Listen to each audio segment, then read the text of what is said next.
Jangan nikah tanpa izin walinya. Haram hukumnya. Siapa wali itu? Ayah kandung Anda. Harus. Nggak boleh enggak. Kata Nabi SAW, ayyam mamra'atin angkahat nafsa bighairi idni waliyuha fanikahuha batil, batil, batil. Wanita manapun yang menikahkan dirinya tanpa izin walinya, ayah kandungnya, kalau nggak ada berarti pindah ke saudara kandungnya, orang-orang terdekat, maka nikahnya batal, batal, batal.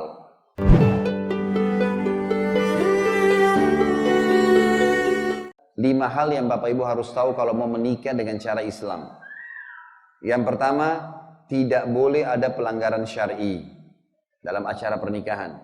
Seperti maksiat secara umum ya, seperti terbukanya aurat. Ikhtilat. Ikhtilat ini campur baur antara laki-laki sama perempuan yang bukan mahram. Musik yang diharamkan. Ada musik nanti yang dibolehkan, saya akan jelaskan. Kemudian juga makan sambil berdiri atau standing party biasanya. Saya jelaskan, terbuka aurat misalnya. Hati-hati ibu-ibu dan akhwat kita. Kalau sudah pakai jilbab, jangan pernah buka hanya karena baju yang mau dipakai pada saat nikah. Ini nggak boleh. Ibadah nih, jangan mulai dengan kemaksiatan. Nggak boleh. Sebagaimana sholat tidak boleh tersingkap aurat, nikah juga nggak boleh tersingkap aurat. Sama. Nggak boleh. Subhanallah, ada kejadian di Jeddah kemarin, sampai ditulis judulnya dalam ceritanya itu, malam pertama di surga. Seorang akhwat yang sangat salehah, Masya Allah, menikah. Habis sholat asar, waktu dia lagi dirias sama periasnya, ibunya kebetulan bukan orang yang paham agama, dia lupa berwudu. Pas selesai habis dirias 2 jam, udah rias macam-macam, azan maghrib kedengaran. Si ukhti ini ingat dia belum wudu, mau sholat maghrib. Dia bilang, oh saya lupa wudu, saya harus wudu. Ibunya bilang, kalau kau wudu, nanti make upmu berubah semua. Nggak usah sholat, nanti aja di jamak. Ini jamak bagaimana caranya? Tapi seperti itulah pemahamannya dia pada saat itu. Kata anaknya, nggak bisa bu, ini sholat wajib. Saya bakti sama ibu, tapi saya nggak boleh patuh dalam masalah ini. Nabi SAW bersabda, la ta'ata li makhlukin fi ma'siyati khaliq. Nggak boleh patuh pada makhluk walaupun itu wajib, selama berbau maksiat pada sang pencipta. Sholat 5 waktu, kalau kita lagi sholat, ibu kita, ayah kita panggil, nggak boleh berhentiin. Tapi kalau kita lagi sholat sunnah, boleh kita berhentiin. Hak wajibnya Allah nggak boleh dibantah. Akhirnya ibunya bilang, kalau kau pun wudu, kalau kau sholat, ibu tidak ridho. Dia bilang, biar ibu tidak ridho. Ini nggak boleh. Akhirnya dia wudu, dia sholat. Di ruangan yang akan dia masuk sama suaminya malam pertama, dia sholatlah maghrib, kemudian dia sujud. Subhanallah. Waktu rakaat pertama, di sujud pertama dia sujud, lama sekali dia sujud. Ibunya ada di situ sama tukang riasnya. Lalu ibunya bilang, ayo nak, cepat nak, gitu kan? Gak ada suara. 2 kali gak ada suara, 3 kali gak ada suara. Akhirnya ibunya dekatin, disentuh anaknya jatuh, sudah meninggal dunia. Bayangkan kalau pada saat itu dia nggak sholat maghrib ikuti ibunya, dan ajalnya sudah datang. Sampai kata para ulama apa? Malam pertama di surga. Ketaatan kepada Allah didahulukan. Banyak orang karena tradisi akhirnya buka tutup aurat. Ini tidak boleh. Pelanggaran agama. Ada tanggung jawabnya. Yang kedua, ikhtilat. Ikhtilat ini bercampur baur. Ini tentu bukan yang kedua tata cara pernikahan Islam ya. Masih poin pertama. Tidak boleh ada pelanggaran agama. Contoh-contohnya adalah terbuka aurat. Ikhtilat. Ini contoh dalam pelanggaran agama di poin pertama. Tata cara pernikahan Islam. Ikhtilat ini bercampur laki-laki perempuan. Nah, paling ideal adalah Bapak Ibu kalau buat acara pisahkan jamnya. Ini paling ideal. Ini saya bentuk teman-teman tim di Jakarta. Kita mengumpulkan biodata laki-laki dan perempuan, ikhwat dan akhwat yang mau menikah. Kemudian dipertemukan biodatanya. Kalau cocok mereka menikah. Alhamdulillah sudah cukup banyak yang menikah sekarang. Ini untuk mempermudah mereka mendapatkan pasangan yang ideal, soleh dan soleha. Semampu kami tentunya. Kemudian kita jelaskan juga masalah pernikahan. Bagaimana mereka menikah dengan cara memisahkan jamnya. Misal gini, kayak di masjid ini diadakan akad nikah nih. Jam 10 pagi sampai jam 12 siang, sampai duhur. Ini untuk laki-laki. Mempelai laki-laki sama tamu laki-laki. Akad nikah segala. Karena perempuan tidak mesti harus hadir di acara akad nikah. Yang penting laki-laki ada saksinya. Udah menikah. Selesai jam 12, dari duhur sampai asar, itu acara buat perempuan. Mempelai perempuan sama tamu perempuannya. Maka ini jauh lebih aman. Tamu tidak ikhtilat, Juga perempuan yang jadi mempelai perempuan ini tidak perlu dipajang di depan orang-orang. Ini penting untuk diketahui. Banyak orang mengatakan, kan boleh perempuan dipajang depan laki-laki. Buktinya ada pernah sahabiat Nabi menawarkan diri kepada Nabi SAW, lalu Nabi nikahkan di depan sahabat. Ini dalilnya keliru teman-teman sekalian. Keliru maksudnya dalam pemahamannya. Bukan maksudnya Nabi nikahkan dia kemudian ini semua jadi hukum. Karena hukum yang terjadi adalah pada saat istri-istri Nabi SAW dinikahi, mereka tidak pernah dipajang oleh Nabi SAW di depan para sahabat. Begitu pula pada saat sahabat menikahi wanita-wanita, mereka menikah, tapi perempuan itu tidak dipajang di depan tamu-tamu. Itu yang ada dalam dalil sahih, gitu kan?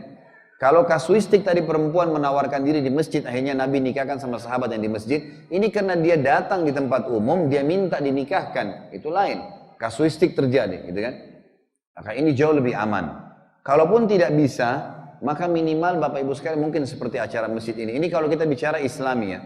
Maka ada panitia perempuan, akhwat sendiri menyambut tamu perempuan, diberikan kursi perempuan. Suami istri pun mereka berpisah sementara. Tamu laki-laki di sebelah silakan, suami istri pisah, di tengah-tengah mungkin ada bunga, ada daun, ada apa yang ditata sedemikian rupa di acara gedung perkawinan.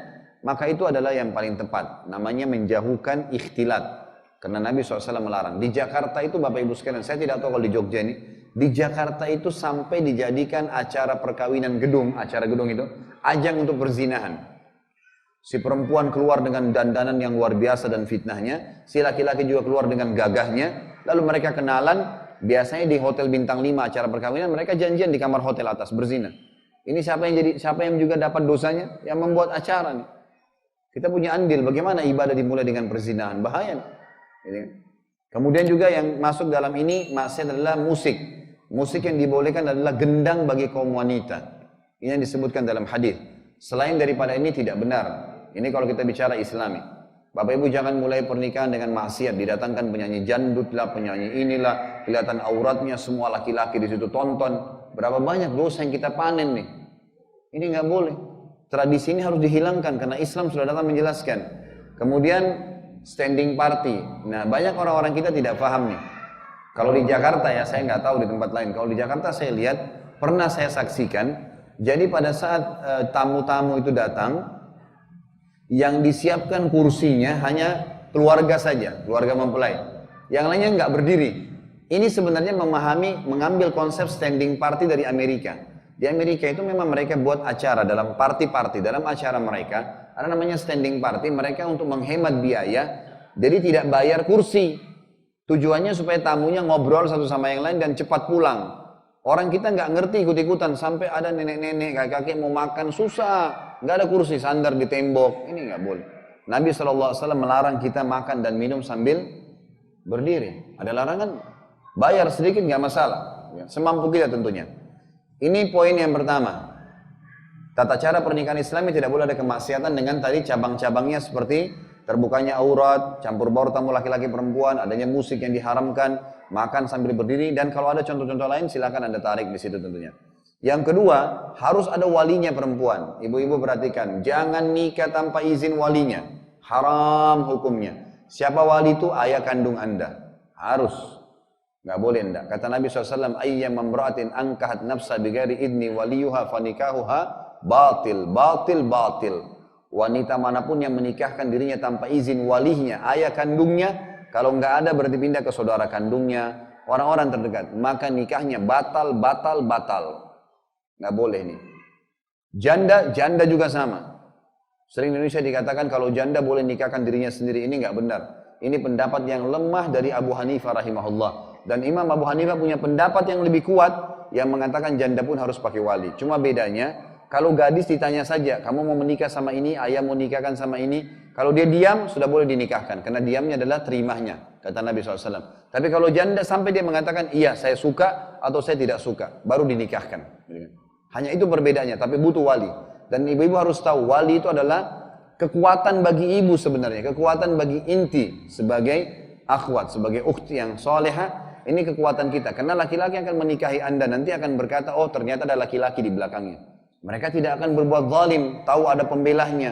Itu tujuannya wali. Jadi jangan tidak pakai wali. Ibu-ibu juga perlu garis bawahi satu hal, penting sekali. Dalam pernikahan anak Anda nanti, tidak ada keputusan di tangan perempuan. Ibu nggak punya keputusan di situ. Ayahnya. Ini enggak, suaminya enggak setuju, ya sudah terserah. Ibu yang betul ridho nak, nikah aja. Enggak sah nikahnya, enggak boleh. Ini bukan wewenannya ibu di sini. Ini wewenannya siapa? Walinya, ayahnya. Letakkan hukum syar'i pada tempatnya. Ibu punya hak dari anak dibaktiin.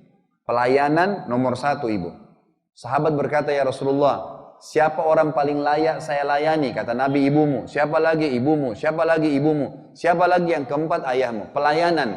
Kalau seorang anak, ibunya bilang, nak ambilin ibu air.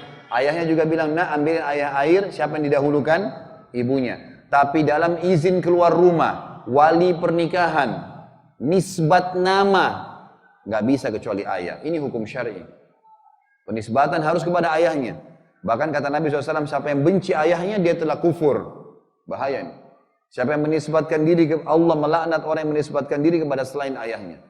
Ini nggak boleh sama sekali. Ibu-ibu tolong garis bawahi. Karena banyak terjadi begitu. Akhirnya rumah tangga anaknya jadi kacau, karena dianggap tidak sah secara syar'i, dan itu bisa jadi terjadi perzinahan. Harus hati-hati. Yang ketiga, adanya mahar. Wali tadi ada mahar. Dan ini wali, ayahnya ibu dan ayahnya akhwat kita, bisa ditarik kewalihannya kalau dia menolak seorang laki-laki yang soleh. Itu saja boleh.